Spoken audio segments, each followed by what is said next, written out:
lived in a log cabin and raised honestly, Father and Mother Lincoln would never have imagined what their son would turn out to be. When Abraham was 7, his family moved away to a state called Indiana to farm at a different place. When Lincoln was 9, his mother died, and sorrow and depression haunted him into his adult life. Even though poor and a little uneducated is what he seemed, he strived for knowledge and he loved to read.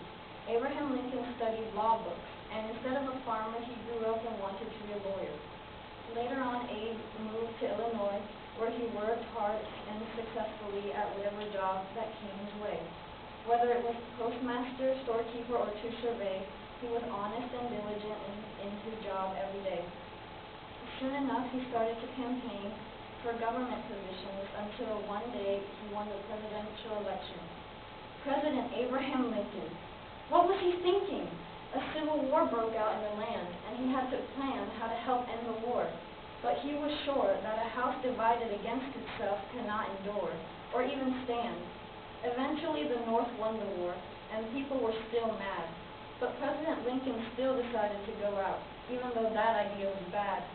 He should have stayed home in the White House, but no, he still decided to go out. He went to watch a play, and by the end of the day, John Wilkes Booth came up behind him. And Booth did not care that this was the President of the United States right there. Booth shot President Lincoln and Abraham fell. Everyone was in shock and in an uproar in the theater, if you could not tell. Abraham went across the street to a house where they let Lincoln stay, but sadly the President died the next day. The one who shot him, John Wilkes Booth, was hung with 3 others in a group. Mr. Abraham Lincoln left such a legacy behind. He was honest, hardworking, and he was kind. Something that nowadays is not easy to find.